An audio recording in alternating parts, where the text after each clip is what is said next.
కాంగ్రెస్ ప్రభుత్వ పాలన నచ్చే బీఆర్ఎస్ ఎమ్మెల్యేలు చేరుతున్నారని చెప్పారు సీఎం రేవంత్ రెడ్డి. తమ ప్రభుత్వాన్ని కలుస్తున్నామన్న వాళ్ళు ఎక్కడున్నారని ప్రశ్నించారు. కాంగ్రెస్ 10 ఏళ్లుగా అధికారంలో పక్కాగా ఉంటుందన్నారు. 10 ఏళ్లు దోచుకుని రాష్ట్రాన్ని అప్పులమయం చేశారని మండిపడ్డారు. డిఎస్సీ వాయిదాపై అభ్యర్థులతో చర్చించేందుకు ప్రభుత్వం సిద్ధంగా ఉందన్నారు సీఎం రేవంత్. ఇవాళ ఆయన ఈయన ఏమి చేస్తలేదు అన్నట్టుగా మాట్లాడుతున్నారు. నేను అడగదలుచుకున్న ఓడినోళ్లను, ఇంట్లో వండుకున్నోళ్లను, ఫామ్ హౌస్లో ఉంటున్నోళ్లను ఈ ఔటర్ రింగ్ రోడ్ మీ తాత తెచ్చిండా అని నేను అడుగుతున్నా. ఈ అంతర్జాతీయ ఎయిర్పోర్టు మీ ముత్తాత కట్టిండా అని నేను అడుగుతున్నా. ఇవాళ సైబరాబాద్లో ఉన్న ఐటీ పరిశ్రమలు, ఫార్మా ఇండస్ట్రీస్ని మా ప్రభుత్వం, కాంగ్రెస్ ప్రభుత్వం తీసుకొచ్చినాయి కాదా? అవి తెచ్చినందుకే ఇవాళ హైదరాబాదు నగరం మహానగరంగా మారింది. మీరేం తెచ్చిండ్రా హైదరాబాద్ నగరానికని నేను అడుగుతున్నా. మీరు తెచ్చింది ఉంటే గంజాయి తెచ్చుంటారు, డ్రగ్స్ తెచ్చుంటారు ఈ నగరానికి. కానీ మేము ఫార్మా కంపెనీలను తెచ్చినాము, ఐటీ కంపెనీలను తెచ్చినాము, అంతర్జాతీయ ఎయిర్పోర్టు తీసుకొచ్చినాము, ఔటర్ రింగ్ రోడ్డు తీసుకొచ్చినాము. ఇవాళ ఇంకా విస్తృతంగా విశ్వనగరంగా మార్చడానికి అవసరమైన అన్ని ప్రణాళికలు మేము చేస్తుంటే పొద్దున్న లేస్తే కాళ్ళల్లో కట్టెలు పెట్టే మాటలు. అయిపోయింది కూలిపోయింది అన్నాడు. అన్నోడు ఏడున్నాడా? ఇప్పుడు నన్ను కనిపిస్తుండా? ఉన్నాడా? రోజు లెక్క పెట్టుకుంటున్నాడు ఎవరుండ్రు ఎవరు పోయినరు అని. ఇవాళ మన నగరాన్ని అభివృద్ధి చేస్తున్నాం, ఇవాళ మన ప్రాంతం అభివృద్ధి జరుగుతుంది అని చెప్పి ప్రకాష్ అన్న లాంటి వాళ్ళు ఇవాళ ఈ ప్రభుత్వానికి అండగా నిలబడి ఈ ప్రభుత్వాన్ని కాపాడినప్పుడే అభివృద్ధి జరుగుతుందని చెప్పి వాళ్ళందరూ ముందుకు వచ్చారు. ఎగ్గ మల్లేశం దగ్గర ఎన్ని పైసలునో మీకు తెలుసు, నేను చెప్పాల్సిన పని లేదు. అవునా? రిజర్వ్ బ్యాంకులో ఉన్న తక్కువ కడితే కూడా అప్పించడానికి నగదు ఉంది. ఇవాళ వాళ్ళందరూ మనకు ఎందుకు మద్దతు పలుకుతున్నారు అంటే, అరే తెచ్చుకున్న తెలంగాణ మనం బాగు చేసుకోవాలనా? సార్ ఏదో కష్టపడుతాడు, మేము కూడా మా శాతనైన కాడికి సాయం చేస్తే బలపడితే తెలంగాణ అభివృద్ధి అవుతుందన్న ఆలోచనతో వాళ్ళందరూ ముందుకు వచ్చారు. ఏముందే నా దగ్గర ఇయ్యనీకే? ఏముంది చెప్పురు? నా అంగి అమ్మితే ఏం రాదు, లాగమ్మితే కూడా ఏం రాదు. ఏమిస్తాను నేను వాళ్ళకు?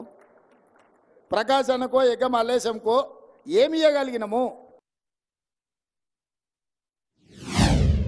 ఈ ప్రభుత్వాన్ని పడగొడతామని ఇద్దరు అచ్చోసిన ఆంబోతులాక ఊరు మీద ఇడిచిన మైసమ్మ పోతులు ఉంటాయి కదా, అట్లా మన మీద బీఆర్ఎస్ వాళ్ళు, బీజేపీ వాళ్ళు పడగొడతాం అంటారు. మీరు పడగొడతామని అంటే మేము నిలబెడతామని వాళ్ళు ముందుకు వచ్చారు. ఇవాళ ఓ పక్కన బీఆర్ఎస్ వాడు, ఒక పక్కన బీజేపీ వాడు ఏడుంటుందా? 3 నెలలు కూడా ఉండదని ఒకడంటాడు, 6 నెలల్లో పోతుందని ఇంకోడు అంటాడు. వీళ్ళేమన్నారు?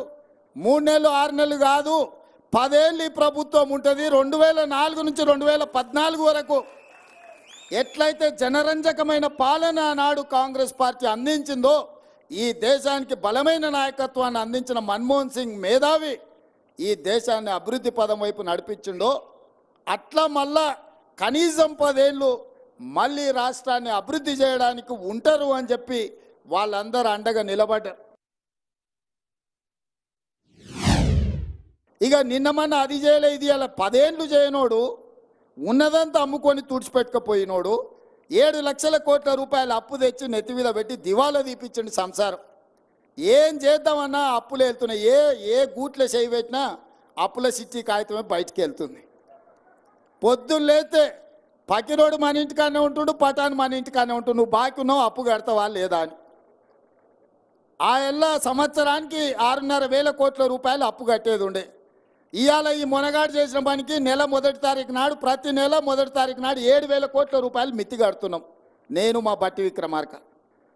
సంవత్సరం తిరిగే లోపల 72,000 కోట్లు మిత్తి కట్టడానికి అవుతుందా? అసలు సంగతి దేవుడు ఎరుగు. ఇది పరిస్థితి.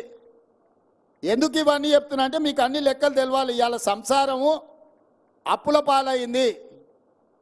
ఈ అప్పుల పాలైన సంసారాన్ని ఒకటొక్కటిగా జర సర్దిద్దుకుంటూ వస్తున్నా. ఇక మా ఎలక్షన్లు కూడా అయిపోయినాయి. మేము ఎమ్మెల్యేలు, మంత్రులమైనా, వీళ్ళు ఎంపీలు అయిపోయారు. ఇక వచ్చే ఎలక్షన్ మీదే సర్పంచులు, ఎంపీటీసీలు, జడ్పీటీసీలు చేయాల్సింది కార్యకర్తలను జెండా మోసిన వాళ్ళు. వీళ్ళు ఎవరైనా వాళ్ళ ఎలక్షన్ తిరిగిన దానికంటే తక్కువ తిరిగితే మీ ఎలక్షన్లకు నాకు చెప్పు, వాళ్ళ ఉద్యోగం ఊడుతుందని చెప్తున్నా. కిరణ్ రెడ్డి అయినా, రంగారెడ్డి అన్న అయినా, ఎవరైనా సర్పంచులను, ఎంపీటీసీలను గెలిపించుకుంటేనే మనం ఉంటాం. చెట్టుకు ఏర్లు ఉంటేనే చెట్టు ఉంటుంది, ఏర్లు కొట్టేసి నాకు చెట్టు ఉంటుందా? అందుకే ఇవాళ మీకు అందరికీ మనం అందరం కలిసిమెలిసి ప్రభుత్వాన్ని తెచ్చుకుందాం, 10 ఏళ్ళు కష్టపడి కాపాడుకుందాం, మన ప్రాంతాన్ని అభివృద్ధి చేసుకుందాం. నిన్న మా పిల్లలు కూడా పరీక్షలు కొందరు వాయిదేరు, కొందరు ముందు కోరు, కొందరు వెనుక కోరు అంటారు. తప్పకుండా పరీక్షలకు సంబంధించి కూడా మా పొన్నం ప్రభాకర్ గారికి చెప్తున్నా, పిల్లలు రోడ్డు ఎక్కే బదులు మన ప్రభుత్వం వినడానికి సిద్ధంగా ఉంది.